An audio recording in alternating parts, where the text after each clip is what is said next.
Proust n'a vraiment aimé que 2 personnes au monde, sa mère et moi. Bon, c'est évidemment la vérité pour sa mère, mais je ne suis pas loin de penser, sans y mettre aucune vanité, que c'est probablement vrai aussi de moi. Mais je ne pense pas qu'il n'ait vraiment jamais été amoureux de personne. Il descendait trop au fond des âmes, y compris la sienne. Il voyait trop toutes les facettes sans en laisser une dans l'obscur. Son souci était de voir jusqu'au fond de l'âme des êtres. Et si le revers était noir, il ôtait le masque. Mais il avait beaucoup de cœur, Proust. Il avait une sensibilité extrême. Et il n'oubliait rien. Pas une seule fois, l'idée ne m'a effleuré qu'il y avait un mystère dans l'homme et dans ce monde renversé qu'était sa vie. Au contraire, j'étais attirée. Toutes les images qu'il m'a laissées n'ont jamais pu effacer la première que j'ai eue de lui, couché dans son lit de cuivre. Cela faisait un certain temps que j'étais à son service et je pensais qu'il ne m'appellerait jamais. Et puis, un jour, crac, 2 coups de sonnette. Ah, 2 coups, c'est pour le croissant, m'avait prévenu Nicolas. Je prends le croissant, je le pose sur la soucoupe et me voilà parti. Je suis les indications, je traverse l'entrée et puis le grand salon. Ah, je n'ai pas remarqué beaucoup de choses cette fois-là. J'arrive devant la 4e porte, j'ouvre sans frapper, j'écarte la grosse portière de l'autre côté et j'entre. Il y avait une fumée à couper au couteau incroyable.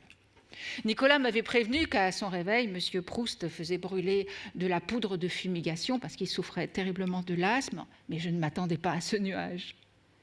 La chambre était très vaste et pourtant, elle en était pleine et tout épaissie. Il n'y avait qu'une petite lampe de chevet allumée qui donnait une lumière verte à cause de l'abat-jour. J'ai vu un lit de cuivre et un pan de drap avec le vert de la lumière sur le blanc, là où elle le touchait. Tout ça était sombre. Lui était dans son lit. Je ne distinguais que la chemise blanche et le haut du corps adossé à 2 oreillers. La figure était perdue dans l'ombre et dans le brouillard de la fumigation, complètement invisible, à part les yeux qui me regardaient. Heureusement, à côté du lit, le plateau d'argent et la petite cafetière luisaient sur la table. Je me suis avancée sans jeter un regard autour de moi. En sortant, je crois que j'aurais été incapable de décrire le mobilier qui m'est devenu si familier ensuite. Tout était trop confus dans la pénombre. Et puis, j'étais trop impressionnée par ses yeux. Bon, faut dire que j'étais pas hardie à l'époque. J'étais très enfant, vous savez. Et j'étais plutôt craintive. Et au fond de moi, j'étais un peu gênée quand je suis entrée dans cette chambre qui était, vous savez, comme un bouchon. Vous voyez, tout était en liège, les murs, le plafond, pour éviter le bruit. J'ai salué cette figure invisible et j'ai posé le croissant. Alors il m'a regardée et il m'a fait merci avec la main. Il avait des gestes absolument magnifiques et il était d'une exceptionnelle finesse et d'un exceptionnel raffinement. Il portait en lui cette espèce de nature qu'il avait, car si son talent est immense, eh bien l'homme l'était tout autant. Et tout cela m'a fascinée. Et puis, il y avait le mystère de cet appartement et de cet homme dans son lit, dans son silence et sa fumée, et la chambre qui paraissait si grande que tout était haut dedans. De grandes fenêtres comme ça sur le boulevard Haussmann, des longs rideaux bleus tirés contre le jour en plein après-midi, le plafond qui avait l'air d'être à des mètres, et le lustre éteint qui pendait dans le brouillard.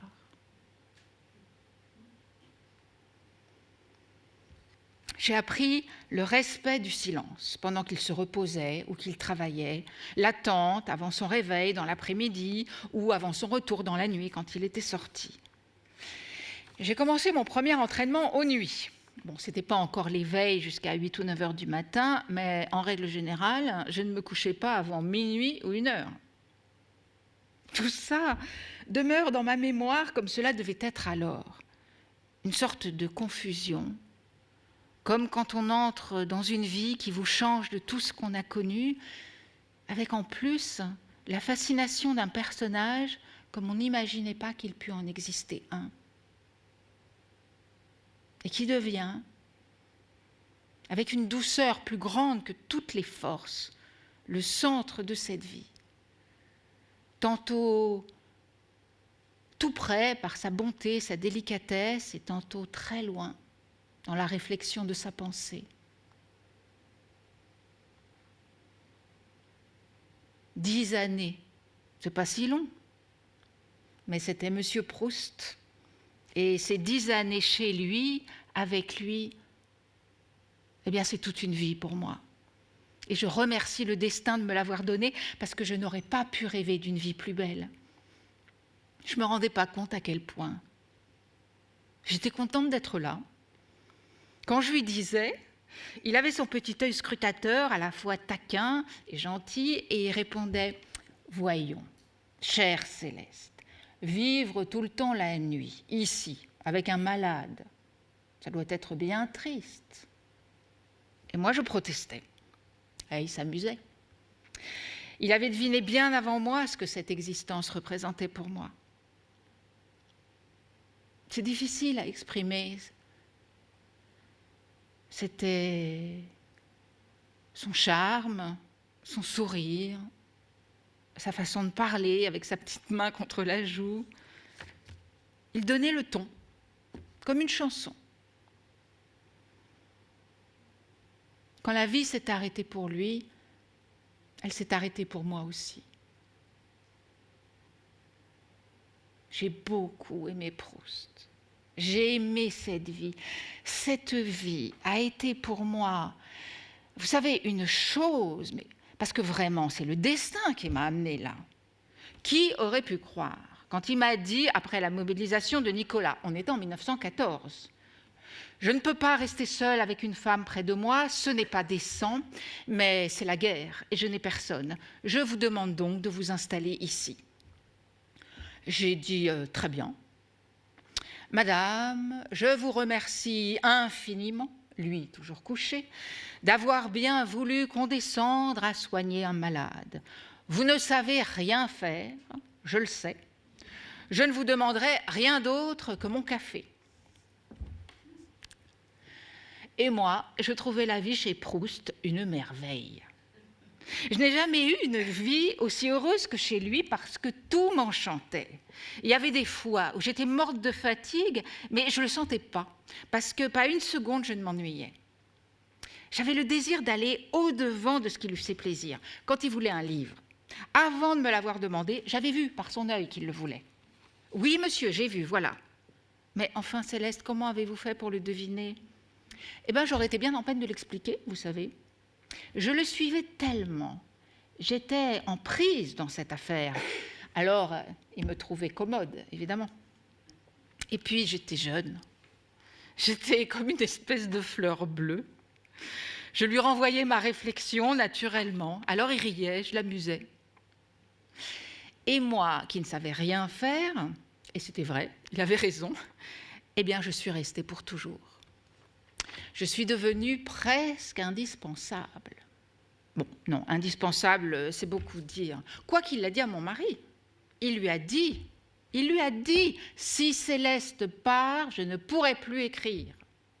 Ah, mais il fallait voir. Mais j'étais intégrée dans son travail, à l'affût des petites choses, de ses petits papiers. Vous savez, il y en avait des comme ça, où il y avait une note. Et il fallait rien égarer.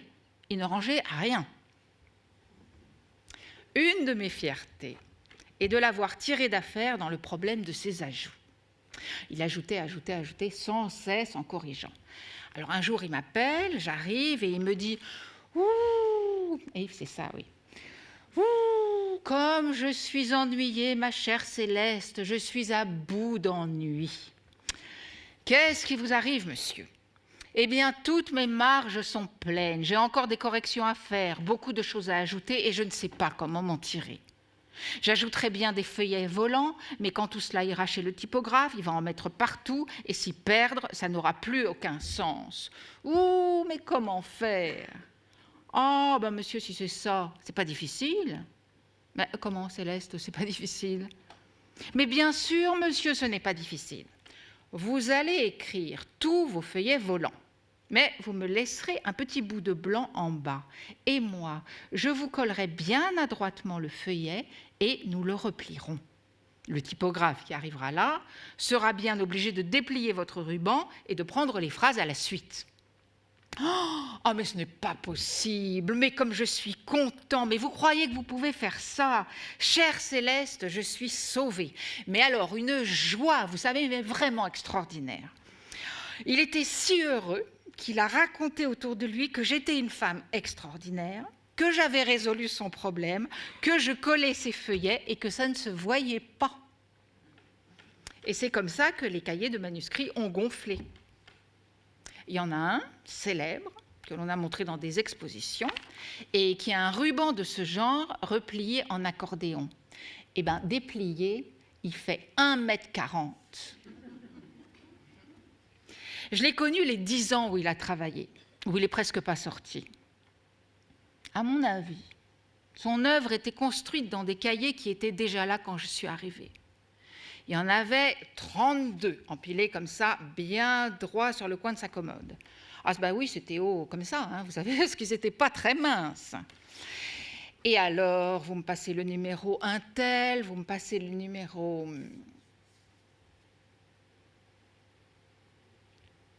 Il n'y en a plus de traces. Pour la raison qui me les a fait détruire au fur et à mesure. Bon, maintenant, Céleste, vous pouvez brûler. Bien, monsieur. Ben alors, je les ai brûlés. Je les ai mis dans la cuisinière. Je crois que la dernière fois, j'en ai brûlé 3 ou 4 d'un coup. Un jour, il m'a dit « Céleste, est-ce que vous les brûlez bien, mes cahiers ?» Avec son petit air innocent, là, mais en me fixant. « Ah, monsieur, si vous me manquez de confiance, mais pourquoi m'en chargez-vous? Si vous le dites, je le fais. Mais si vous en doutez, eh bien, pourquoi ne le faites-vous pas vous-même? Allons, allons, Céleste, je plaisante, je sais que vous les brûlez. » Il ne voulait pas me fâcher. Finir son livre. Ah oui, il n'y avait plus que ça qui comptait. Et à partir de cet automne 1914, son existence s'est organisée uniquement autour de cette idée. Il a coupé les liens, il a décidé de résilier son abonnement de téléphone pour ne pas être dérangé. Son seul souci est devenu sa tranquillité d'écrire. Et pour cela, il avait besoin de solitude. Il m'a formé et modelé selon sa vie. Comme on apprend à marcher aux enfants, il m'a appris pas à pas son service. Je ne me rendais pas compte. Mais maintenant, je me demande où il puisait la volonté et le courage pour écrire comme ça, mais des heures et des heures. Il fallait qu'il ait une force, une énergie. Il était couché. Il écrivait en tenant son livre à la main, avec un encrier et un plumier très très simple, un plumier d'écolier. Ah, il en avait peut-être 15. Et s'il en tombait un, on ne le ramassait pas. Ah non, à cause de la poussière. Il n'était pas maniaque, non. Il était, si on veut dire...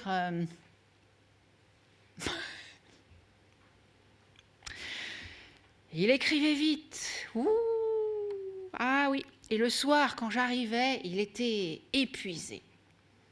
Il était toujours un peu soulevé, comme ça, sur son lit. Alors, de là-bas, il commençait à me regarder.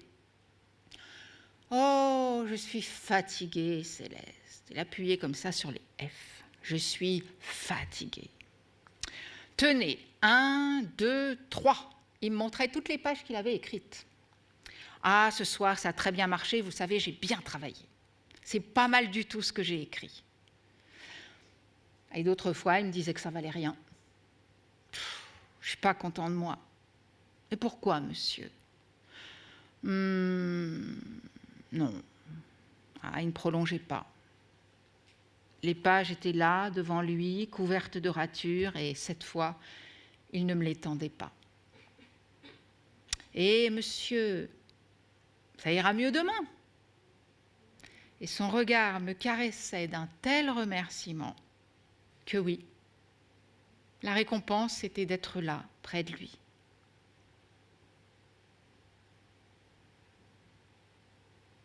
Il travaillait la nuit. J'avais fait de la nuit le jour, comme Proust. Je trouvais tout normal, je vous assure. Et il était très frileux. Et oui, il vivait avec des bouillottes. Oh, ma bouillotte est froide, pourriez-vous me la refaire, chère Céleste? Et non seulement je vivais à son rythme, mais on peut dire que 24 heures sur 24 et 7 jours sur 7, je ne vivais que pour lui. Cette vie était étrange. Je ne me souviens pas si j'arrivais à dormir dans cette vie-là. J'ai vraiment eu du mérite des fois. Mais je ne m'en apercevais pas. Il y a tout de même eu une sorte de compréhension, parce que je l'ai toujours trouvé facile à vivre, malgré ses exigences, mais il ne l'était pas. À minuit, 1h du matin, il me disait « Céleste, vous pouvez aller vous reposer. Bonne nuit, Céleste. » Mais des fois, 3 minutes après ou 1 heure après, il m'appelait. Je mettais mon petit peignoir, j'enlevais mes cheveux dans le dos, tout déplié, et j'arrivais. « Oh, voilà la Joconde. Oh, Céleste, vous étiez couchée, pardonnez-moi. » Il le savait bien que j'étais couchée. Mais il enrobait tout ça avec tant de gentillesse, tout empapilloté. « Ça ne fait rien, monsieur. » Et il était très touché que j'ai toujours le sourire. Nicolas, son ancien valet de chambre, disait tout le temps « Ah, il m'appelle encore, qu'est-ce qu'il veut ?» Eh bien, moi, je n'ai jamais éprouvé cela. Je revenais toujours vers Proust avec plaisir. Il était excessivement difficile et excessivement tyran, mais tout était fait avec une harmonie, avec une gentillesse, un charme que je ne m'en suis jamais aperçue. Pour son café, il m'appelait parfois très tard, 6 ou 8 heures du soir. Moi, je me levais vers 1h, 2h de l'après-midi, je faisais ma toilette, je m'habillais et j'attendais. J'étais debout et j'attendais. Pas un coup de sonnette, pas un visiteur non plus, rien, personne. C'était ma vie. Pendant les attentes, je cousais des dentelles. Alors il m'a dit « Mais Céleste, il faut lire !» Je me souviens, il m'a conseillé les 3 mousquetaires. Je l'ai lu, ça m'a passionné. Les D'Artagnan, tout ça. Et nous en parlions le soir. Moi, naïve et simple comme ça, je lui disais « Mais comment cette femme, cette Milady, trouve toujours une tournure pour arriver à séduire son monde ?» Il me regardait et riait. Il était ravi que je discute comme ça avec lui. Il m'a conseillé de lire ensuite les romans de Balzac. Vous verrez comme c'est beau, nous en parlerons. Et moi, au lieu de lire, je cousais. J'aurais bien dû l'écouter. J'aurais appris beaucoup d'affaires. Si c'était aujourd'hui, eh bien, je n'aurais pas arrêté de lire et j'aurais discuté avec lui. Il me citait tout le temps des vers. Et il m'avait fait prendre le goût de Musset d'une façon formidable. J'aimais beaucoup quand il me récitait des vers. Oh, mais vous allez me le redire, monsieur, c'est trop joli. Alors nous sommes de plus en plus entrés dans l'habitude de la conversation. Et je n'ai plus eu d'heure du tout. C'était une vie complètement à l'envers, même pour les choses les plus simples. Par exemple, je ne pouvais faire le ménage que lorsqu'il était sorti. Et comme il sortait rarement, quand ça lui arrivait avant 10 heures du soir, autant dire que je n'ai jamais fait le ménage que la nuit. Jamais ouvert les fenêtres de l'appartement que la nuit. À la cuisine et dans ma chambre, je savais encore que c'était le jour quand je me levais, mais dans tout le reste de l'appartement, le jour ne pénétrait jamais. On vivait dans l'électricité et la nuit perpétuelle. La vérité, je crois bien, c'est qu'il s'est servi même de sa maladie vis-à-vis du dehors pour s'enfermer dans son travail. Ce qu'il y a de plus beau, ce que j'admire moi-même, enfin bon, moi je suis rien du tout, mais c'est qu'il a eu le courage de devenir un reclus véritable. Il l'a fait parce qu'il voulait penser, écrire, il voulait n'être distrait par rien. La maladie ne lui faisait pas peur. La seule peur qu'il avait, c'était de mourir avant d'avoir fini son œuvre. Il lui arrivait de se retrancher tout à coup et de dire « Excusez-moi si je ferme les yeux et si je ne parle pas, j'ai besoin de repos. » Je savais parfaitement ce que ça signifiait. Ce n'était pas un mensonge, le mot ne me venait même pas à l'esprit. En fait, de repos. Je savais parfaitement que, allongé là et immobile dans son lit, il voyageait dans son livre et dans son temps retrouvé. Aujourd'hui, j'ai compris que toute la recherche de M. Proust, tout le grand sacrifice à son œuvre, ça a été de se mettre hors du temps pour le retrouver. Quand il n'y a plus de temps, c'est le silence. Il lui fallait ce silence pour n'entendre que les voix qu'il voulait entendre, celles qui sont dans ses livres. Maintenant, la nuit, quand je suis seule, que je ne dors pas et que je réfléchis, je crois le voir, comme il était sûrement dans sa chambre, seul aussi, mais dans sa nuit à lui, travaillant sur ses cahiers, alors que dehors, depuis longtemps, il faisait jour. Et je songe que j'étais là, sans me douter jusqu'au bout, ou presque, qu'il a voulu cette solitude et ce silence, en sachant que ça le tuait.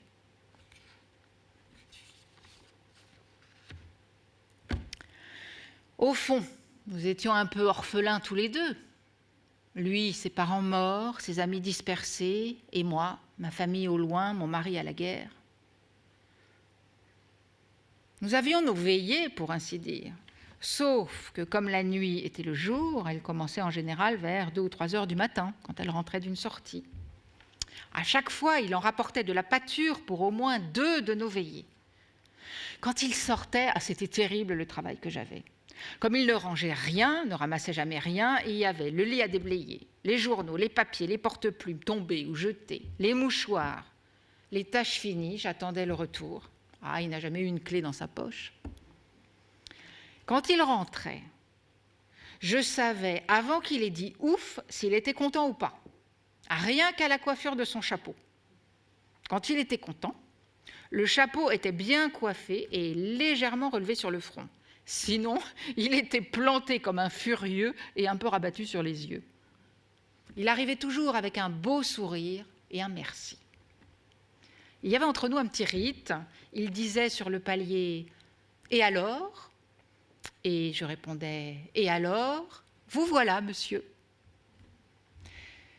Si la soirée avait été mauvaise, il attendait que je pose la question. « Ça ne va pas, monsieur ?»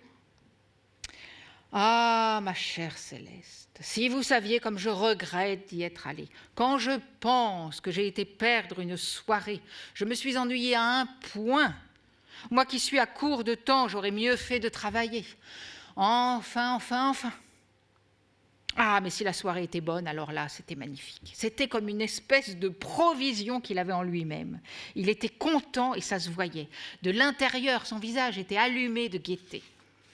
C'est fini chez moi, Céleste ? Ah oui, monsieur, tout est prêt. Eh bien, arrivez vite, suivez-moi, j'ai beaucoup à vous raconter. Eh bien, monsieur, je sens qu'il y aura une analyse aujourd'hui. Peut-être, Céleste, peut-être. Et il riait. Proust était très moqueur, et moi aussi. Spontanément, je lui livrais le fond de mon cœur. Pan! Ah, on s'amusait beaucoup. Il en oubliait la fatigue. C'était une fontaine de jeunesse. Il me déversait toute la bêtise ou l'esprit qu'il avait rencontré. Un tel avait de l'esprit, un tel qui avait été ridicule, l'autre qui lui avait dit ça, il n'avait même pas compris qu'on se fichait de lui, une dame qui avait une robe tellement splendide, et ainsi de suite. Il se souvenait de tout. Il n'était indifférent à rien du tout. Alors il arrivait à 8 heures du matin, 9 heures, et il me disait « Oh, quand même, Céleste, il faut aller vous reposer ». Alors je le quittais, mais il me rappelait presque toujours pour me dire qu'il avait oublié de me raconter ça ou ça. Ah, elle n'était pas perdue, la recherche. Parce qu'il la faisait, sa recherche. Parce que depuis toujours, il emmagasinait, il n'a vécu que pour ça. Je pense qu'après que je sois partie me coucher, il travaillait beaucoup. Et a travaillé. Et quand il a mis le mot « fin », j'ai jamais vu une figure réjouie comme ça. Il a su s'exprimer, car il a eu son langage à lui. C'est pas vrai? Aujourd'hui, quand je me souviens de ces nuits et que je crois voir M. Proust assis sur son bout de lit, racontant l'un ou l'autre avec son rire heureux et ravi, ou bien avec une tristesse qu'il prenait, je me dis que c'est le plus beau théâtre auquel il m'a été donné d'assister. Cette façon qu'il avait de me rapporter du dehors à la comédie et de l'agiter devant moi, c'était comme s'il avait voulu retenir le temps par les cheveux pour l'empêcher de fuir et de lui emporter ses personnages.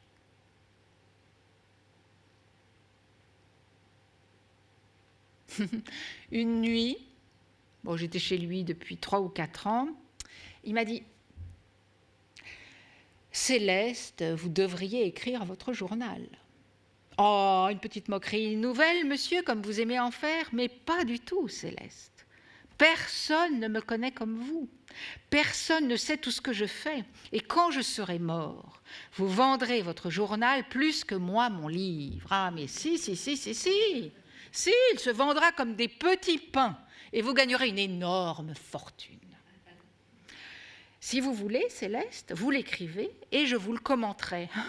Ah, vous voulez le commenter, monsieur, vous n'avez pas le temps de faire ce que vous avez à faire. Oui, vous êtes gentil, vraiment, je suis très touchée. Mais vous avez tort, je ne me moque pas, Céleste. Et comme c'était vrai. Parce que, vous savez, si j'avais écrit ce qu'il me disait tous les jours, c'était pas long à noter. Mais je donnerais un dénouement de son livre formidable. Presque toutes les clés. Presque toutes les clés.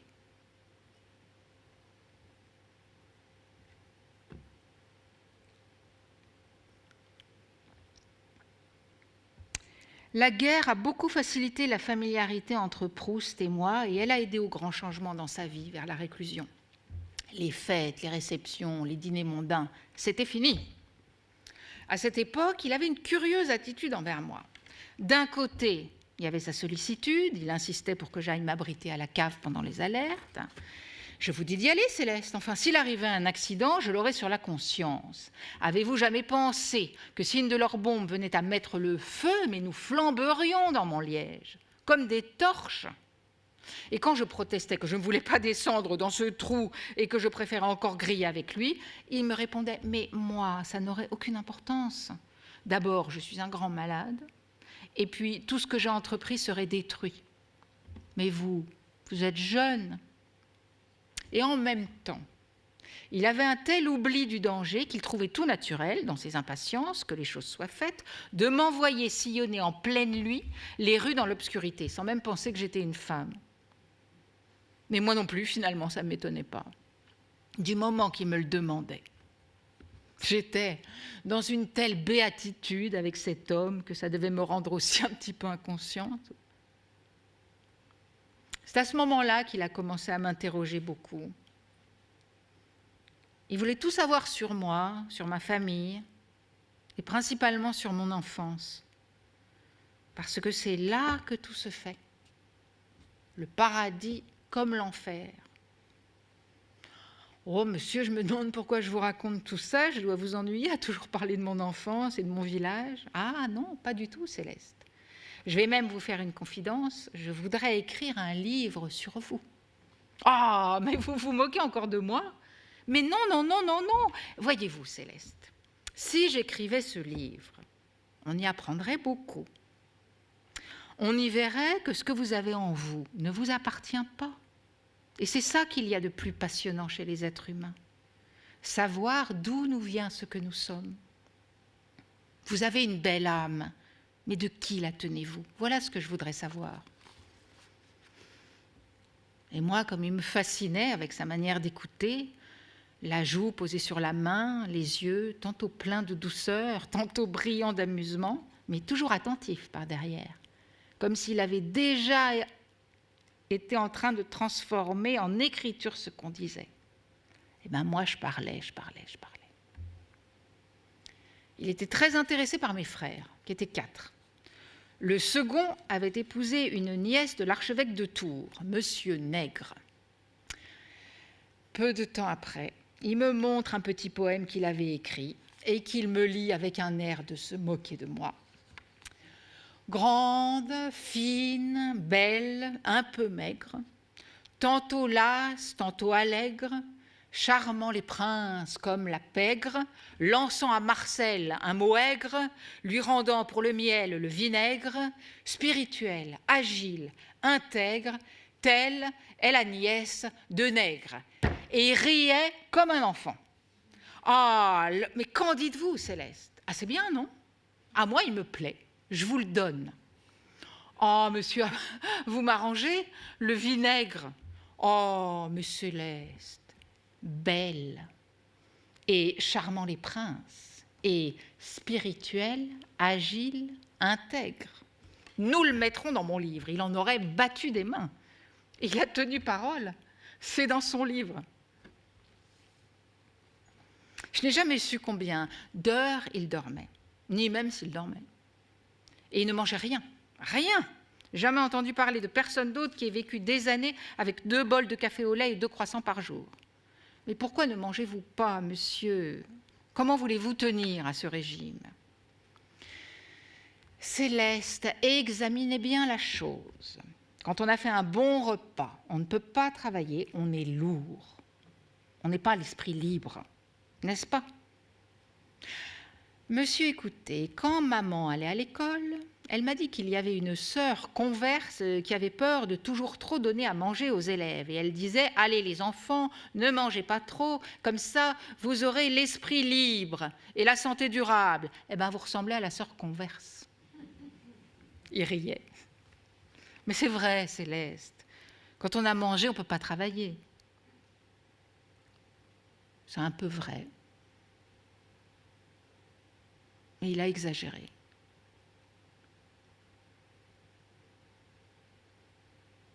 Il a exagéré.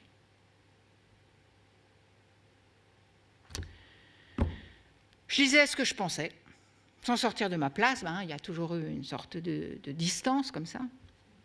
Mais il m'arrivait de me laisser emporter par mon indignation. Alors il me voyait lancer, il me disait en riant, par allusion à la maison de mes parents en Lozère, « Ah, voilà encore de l'eau qui coule sous votre moulin ».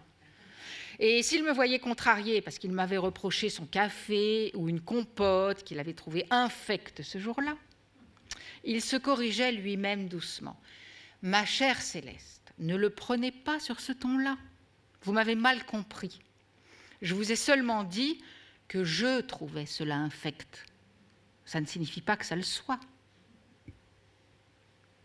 Il connaissait la diplomatie, Proust. Alors il arrangeait tout ça. Quand je désapprouvais son attachement à une personne qui ne le méritait pas, il me scrutait avec son petit œil et il avait une façon de rompre la conversation. « Laissez-moi un peu, Céleste, je vous prie. Et moi, monsieur, laissez-moi vous dire, après ça je m'en vais. Céleste, je suis fatiguée, j'ai besoin d'être un peu seule. » Je sortais. Je comprenais qu'il avait sans doute peur de devenir désobligeant. Mais je savais aussi qu'il y reviendrait de lui-même. Ah, parce que s'il s'était mis en tête que je me trompais, tout en me voyant m'obstiner, ça ne se terminait pas en une fois. Il pouvait y revenir 2, 3 jours de suite. C'était comme dans ses livres, on revenait, mais l'explication ne se répétait pas. Elle avançait en se décortiquant jusqu'à ce que ce soit éclairci. Et bien sûr, à la fin, même si les apparences étaient contre lui, il avait raison sur le fond. Mais jamais il ne triomphait. Jamais il aurait dit « Ah, vous voyez bien, Céleste, que vous vous trompiez ». Simplement, il avait une façon extraordinaire de baisser la paupière, qui tout à coup se relevait comme une sentence. Et puis, son regard vous caressait pour vous remercier d'avoir compris. De toute façon, on ne pouvait que lui pardonner. Pour me taquiner, il me disait « C'est curieux, Céleste. Tout le monde me répète « Oh, quelle chance vous avez, Marcel, d'avoir près de vous une femme si douce, si agréable. Ah, mais s'il savait.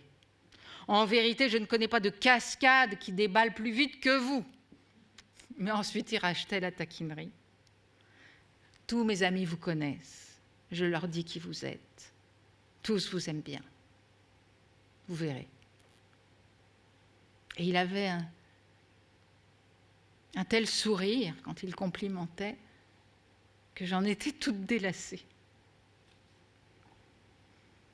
Parfois, j'entrais avec le café dans l'après-midi et soudain, il me disait « Mon Dieu, que vous êtes jolie ce matin, Céleste. Vous vous moquez, monsieur. » « Ah, mais non, vous ressemblez à Lady Grey. » Et il m'expliquait que c'était une célèbre beauté anglaise. Il le disait aussi à l'extérieur, on me l'a rapporté.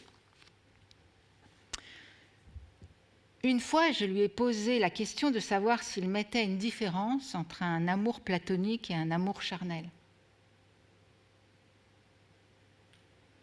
Il m'a scruté des yeux et il m'a répondu « Je ne sais pas ce que vous voulez dire. »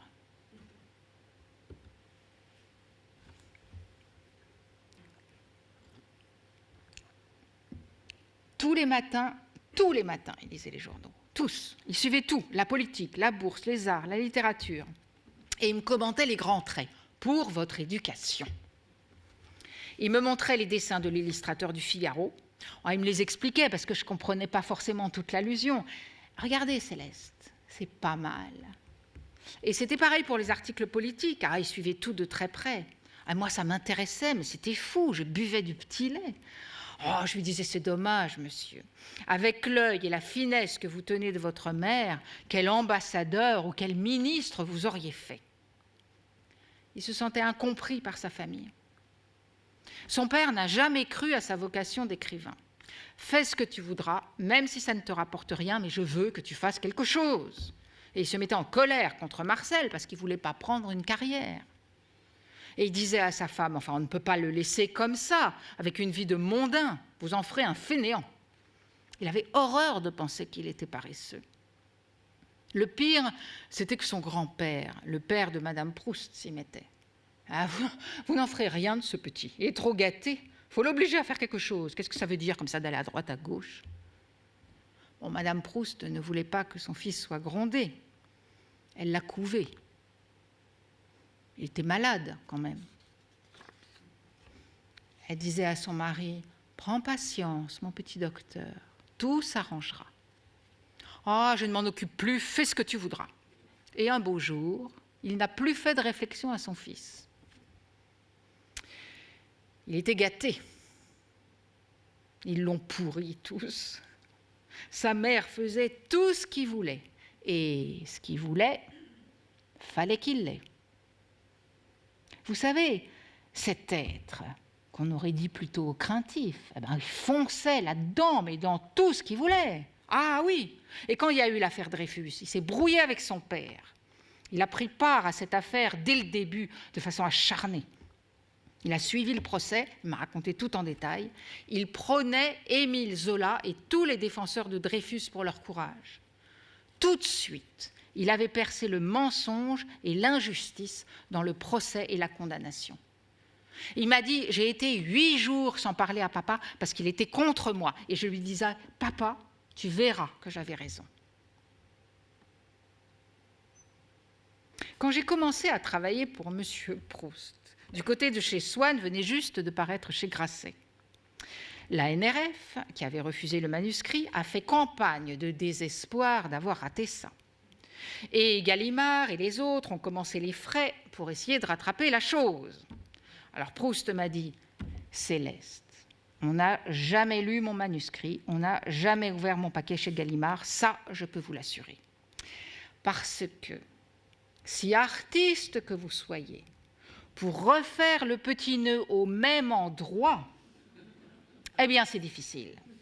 Et mon paquet m'est revenu comme je l'avais envoyé.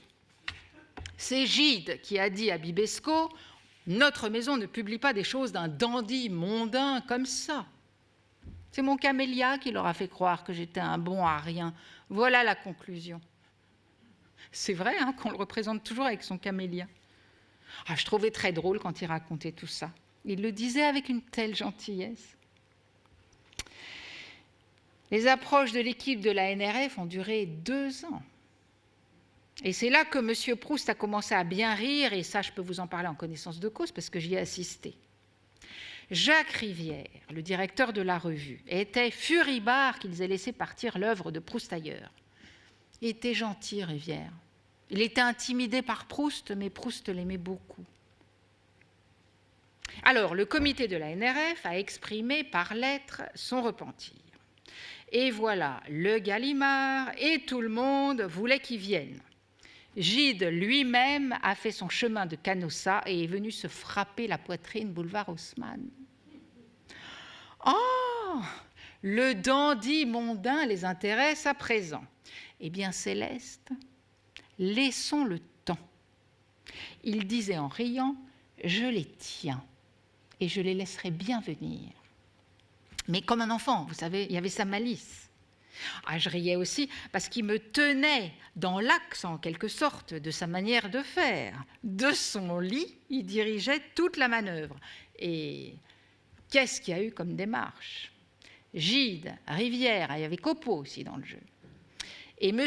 Gallimard, qui paraît un peu papillon, avait une secrétaire, Madame Le Marié. Alors qu'est-ce qu'elle est venue sonner à la porte? « Ah, vous comprenez, il faut se dépêcher. Et M. Gallimard m'a écrit, et c'est difficile avec la guerre, et c'est difficile avec le papier, avec tout. » Et après les avoir laissés languir 2 ans, M.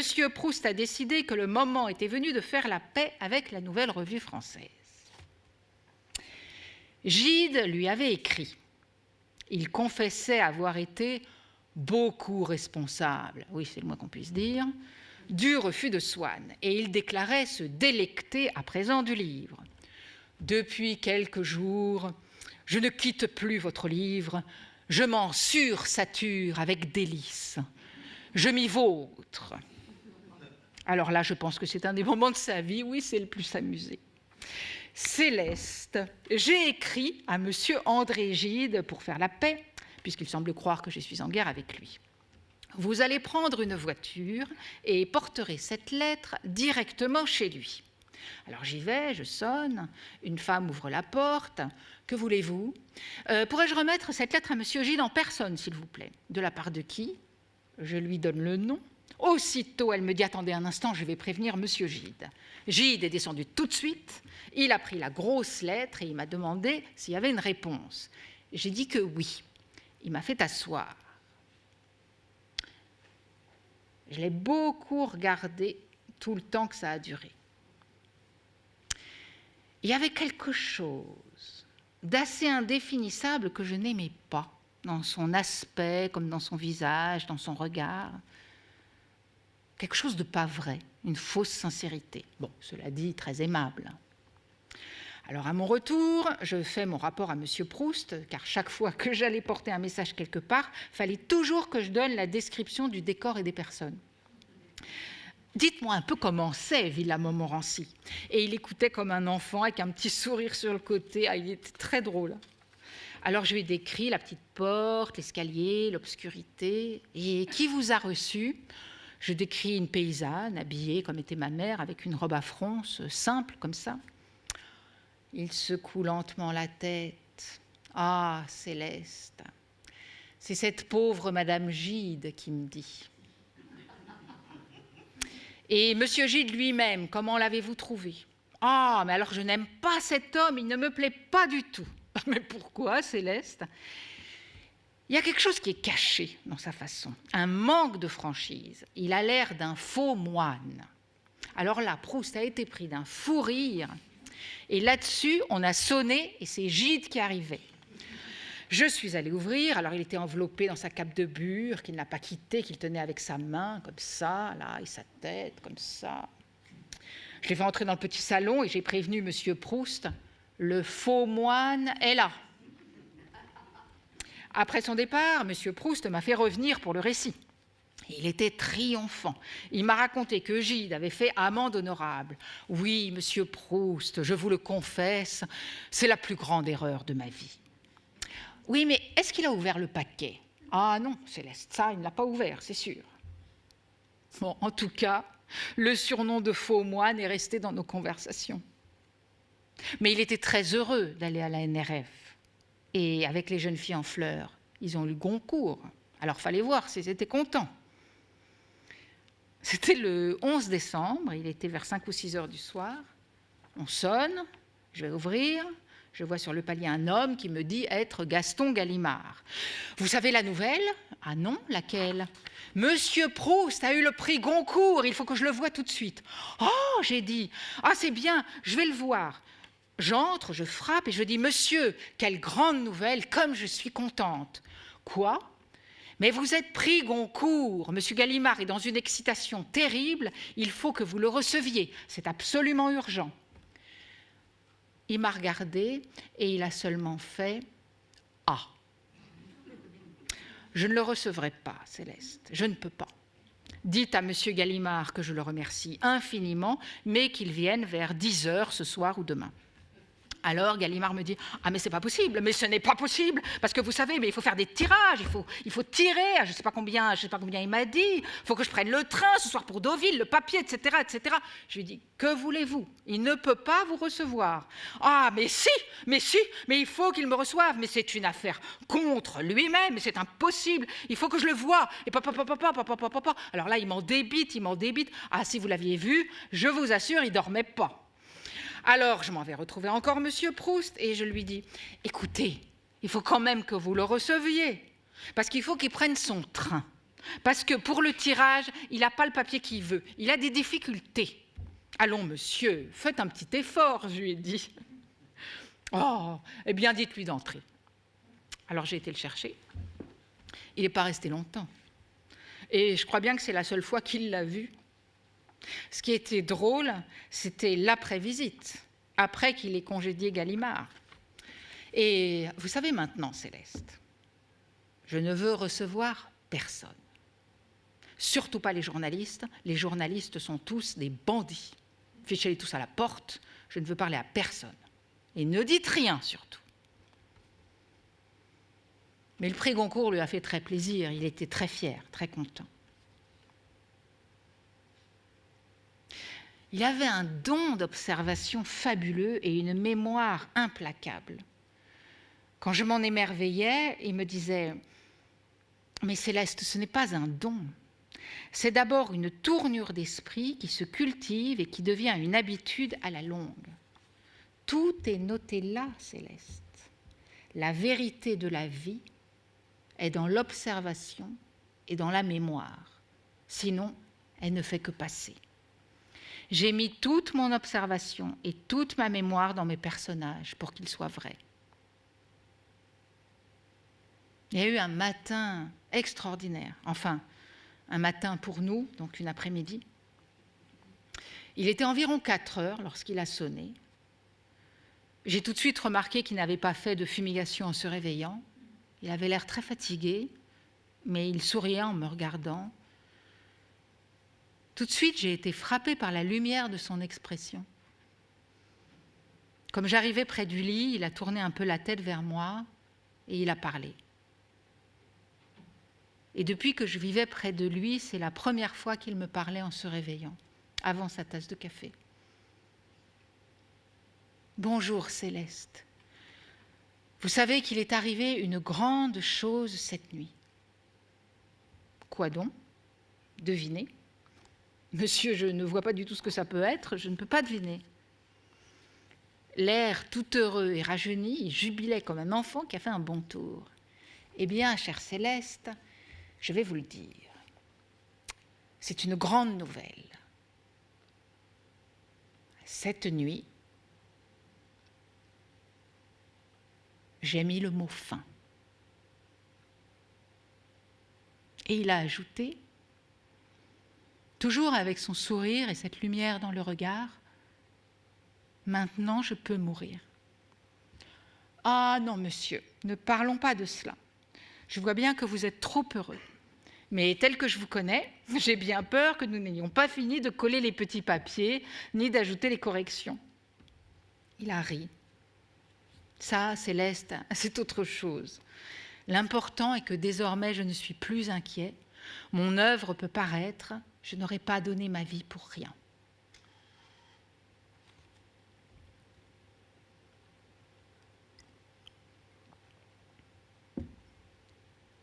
Il savait qu'il allait mourir. Et moi, je restais persuadée qu'il vivrait très vieux. Et puis, je le voyais qui continuait à travailler tout autant que je l'avais prédit, sans grand mérite, malgré le mot fin. Il corrigeait, nous collions les rajouts. Un soir où il était très fatigué, où il avait décidé de sortir malgré tout, je le revois. Il était affalé dans son fauteuil, tout habillé, et il m'a dit « Voulez-vous avoir la gentillesse de me passer mes bottines, Céleste, que je puisse me chausser ?» Je lui tends les bottines, il les prend, il les enfile, mais avant qu'il ait eu le temps de finir, me voilà à genoux, comme une gamine, tac, tac, tac, tac, tac, en train de les boutonner, sans même lui demander son avis. Il s'est presque rejeté en arrière. « Non, non, non, pas de ça, Céleste. » « Mais si, monsieur, enfin, c'est tout de suite fait. Pourquoi voulez-vous que ça me gêne ?» Quand je me suis relevée, il avait presque les larmes aux yeux. Et je l'entendrai toujours du fond de sa douceur. « Ah, Céleste, comme je vous aime. » Parce que ce qu'il y avait de beau avec lui, c'est qu'il y avait des instants où je me sentais comme sa mère et d'autres comme son enfant. Au début d'octobre, il a fait sa dernière grande sortie.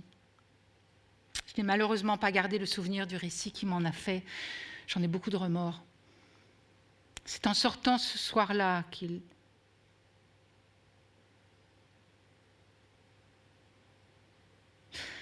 À partir du jour où sa maladie s'est aggravée, je n'ai plus fermé l'œil. Quand on m'a dit ensuite que pendant 7 semaines, je ne m'étais pas couchée du tout, j'ai répondu que je ne savais pas. Et c'était vrai. Je ne m'en étais pas aperçue. Pour moi, c'était tout naturel. Il souffrait et je n'avais qu'une idée, faire ce qu'il me demandait qui pouvait soulager un peu sa souffrance. Je me serais brûlé les ongles plutôt que de ne pas le satisfaire. Toute cette fin reste pour moi un cauchemar. Un soir, après une entrevue tumultueuse avec son frère qui venait le soigner, il m'a dit « Céleste, c'est affreux de penser que les médecins peuvent tourmenter un malade en lui faisant des piqûres. Et pourquoi ? Pour le prolonger, pour gagner 10 minutes, une demi-journée peut-être de vie misérable. Céleste, promettez-moi que jamais vous ne me permettrez qu'on fasse de piqûres. » Mais monsieur, qu'est-ce que je suis ? Rien. Vous savez bien que si le médecin vient, c'est que vous l'avez demandé. Tout ce que vous faites, c'est vous qui le décidez. Et si le médecin veut vous faire une piqûre et que vous vous y opposiez, mais qui pourrait vous y forcer ? Mais je vous le promets, monsieur. Il y avait plus d'1 mois que la maladie le torturait. Il toussait beaucoup. Il travaillait. Il me disait... « Je ne peux pas, Céleste, je ne peux pas, je n'en ai pas la force, ça m'étouffe. Mais reposez-vous, monsieur. Non, je n'ai pas fini. » Il était à bout de force, il parlait le moins possible. J'étais là, je guettais les signes pour aller au-devant de ce qu'il voulait. Il communiquait aussi avec moi par les petits papiers. Et j'étais si habituée qu'il n'avait même pas besoin de me tendre la feuille. Je lisais pendant qu'il écrivait. Je connaissais si bien son écriture que je pouvais lire à l'envers. Le 17 novembre, la veille de sa mort, son frère, le docteur Robert Proust, est passé vers 8 ou 9 heures du soir. « Est-ce que je peux entrer chez lui ?»« Oui, monsieur, il est réveillé. »« Comment va-t-il aujourd'hui ?»« Un peu mieux, on dirait. » Ils sont restés un long moment ensemble. Puis le docteur est sorti de la chambre. « Je suis content, Céleste, car il m'a dit qu'il allait vous garder près de lui et travailler. » J'étais probablement la seule à penser encore qu'il se rétablirait. Ce n'était pas que je refusais l'idée de sa mort, tout simplement, elle ne m'effleurait pas. Le soir, il était peut-être 11h30, minuit. Il m'a dit « Céleste, vous allez vous installer là, sur le fauteuil, et nous allons bien travailler tous les deux. Si je passe cette nuit, je prouverai aux médecins que je suis plus fort qu'eux. Mais, il me dit comme ça, avec son doigt levé, il faut que je passe cette nuit. Est-ce que je passerai cette nuit? J'en suis sûre, monsieur. J'étais inquiète à la pensée qu'il allait se fatiguer encore plus, mais c'était tout. Je me suis installée et je ne l'ai plus quitté que pour de très brefs instants. Nous avons d'abord parlé un peu. Ensuite, il s'est remis aux corrections et aux ajouts. Il a commencé par travailler en me dictant jusqu'à 2 heures du matin environ. Je ne devais pas être très rapide car je commençais moi-même à être à bout de force. Il faisait un froid terrible dans la chambre. J'étais gelée. Je crois que cela me fatigue plus de dicter que d'écrire à cause de la respiration. Il a pris son porte-plume et il a continué seul pendant plus d'1 heure. L'image des aiguilles sur les cadrans de sa montre est restée gravée dans mes yeux à l'heure où il a cessé d'écrire. Il était exactement 3h30 du matin. Plus tard, le docteur Robert Proust m'a expliqué que c'était probablement à cette heure-là que l'abcès du poumon avait crevé, provoquant une septicémie. Je suis trop fatiguée, Céleste. On arrête. Je n'en peux plus. Mais restez là. Écoutez-moi bien. N'oubliez pas de coller ces papiers et de les mettre à telle page. Vous le ferez bien, Céleste. Vous n'oublierez pas. Ah mais non, monsieur, mais non, soyez tranquille. Maintenant, il faut vous reposer. Si vous preniez quelque chose de chaud. Il a refusé. Et il m'a dit, avec ce regard d'affection que je n'ai jamais connu à personne d'autre, « Merci, ma chère Céleste. Je vous savais gentille, mais pas comme ça. » C'est une phrase qu'il m'a répétée peut-être 20 fois avant la fin de la nuit. Vers 7 heures du matin, il m'a dit « Si j'avais un café, je le boirais pour vous faire plaisir, à vous et à mon frère. » Je me rappelle que je me suis levée du fauteuil comme une somnambule pour aller à la cuisine. Je ne pouvais plus marcher. Il en a bu un peu et me l'a rendu. Je crois que je vais rester seule un moment. Vous n'éteignez pas ma lumière. Mais qu'est-ce que vous me demandez là? Je ne vous éteindrai pas votre lumière, monsieur. Ne m'éteignez surtout pas ma lumière. Il y a une grosse femme dans cette chambre qui est horrible. Je veux voir clair. Il n'a pas voulu me dire la mort, mais il la voyait là, devant lui. « Attendez un peu, monsieur, moi je vais vous la sortir, la vilaine femme. »« Oh non, il ne faut pas y toucher. » « Est-ce qu'elle vous fait peur ? » « Un peu. » Il devait être 10 heures du matin quand le docteur Bise est arrivé. « Docteur, je vous en prie, sauvez-le, il s'est encore affaibli, faites-lui une piqûre. Vous savez bien qu'il ne veut pas. Docteur, il n'a plus de résistance, il faut absolument que vous le souteniez et que vous le remontiez. » Alors nous sommes passés dans la chambre et j'ai menti. Monsieur le docteur est venu parce qu'il passait dans le quartier, qu'il voulait prendre de vos nouvelles. J'ai pensé que vous seriez content qu'il vous fasse une visite et je me suis autorisée à l'amener jusqu'ici. Monsieur Proust n'a pas répondu. Il s'est contenté de me fixer, simplement pour que je voie bien, une fois de plus, qu'on ne pouvait pas me mentir. Le docteur Bise a préparé la piqûre. Je pouvais voir qu'il n'était pas à son aise. Je lui ai demandé où il allait planter l'aiguille, à la cuisse. « Je vais soulever le drap, docteur. » Nous nous sommes avancés tous les deux. J'ai soulevé le drap doucement, en prenant toutes les précautions pour ne pas heurter la pudeur de M. Proust. Il était couché sur le bord du lit. Son bras pendait, un peu enflé. La circulation ne se faisait plus. Maintenant, je comprends. J'ai ramené ce bras dans le lit, je tenais le drap, le docteur s'est penché. Ce qui s'est passé ensuite est inscrit en moi pour toujours. Monsieur Proust a sorti l'autre bras et ses doigts ont saisi la peau de mon poignet et pincé en tournant. Jamais je ne pourrai chasser ce cri de mes oreilles. Il a dit « Ah, Céleste! Ah, Céleste !» Et dans ce cri, j'entends pour toujours qu'il me dit que je le trahis. J'en ai d'autant plus de remords qu'à ce stade, la piqûre était inutile. Le liquide n'a même pas circulé dans les veines.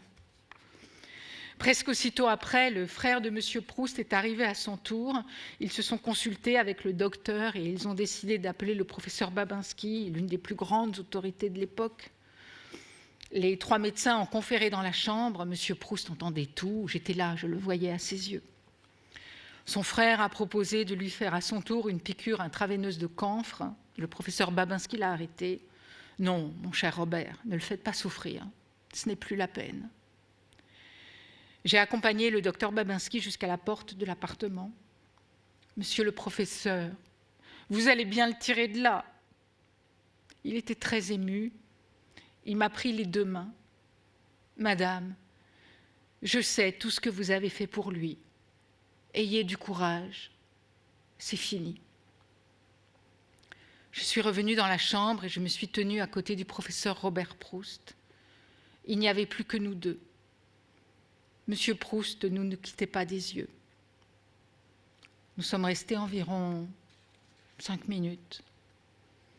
Puis tout à coup, le professeur s'est avancé et s'est penché doucement sur son frère.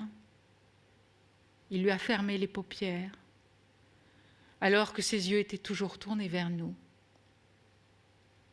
« Il est mort ?»« Oui, Céleste.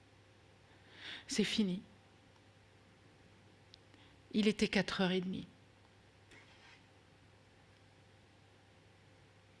Voilà. C'est fini. Que dire d'autre? J'avais vécu dans un monde si merveilleux, auprès d'un homme unique que je n'arrivais pas à me refaire aux banalités de la vie. Même les horaires normaux étaient un problème. Je ressemblais à un oiseau de nuit condamné tout à coup à ne plus vivre qu'au grand jour. Secrètement, je me réfugiais sans cesse dans le souvenir des nuits enchantées. Les années ont passé. Jamais il ne m'a abandonnée. C'était comme si, dans la mort, il avait continué à me protéger. Je me suis retirée de plus en plus dans ma mémoire. Là, je vivais.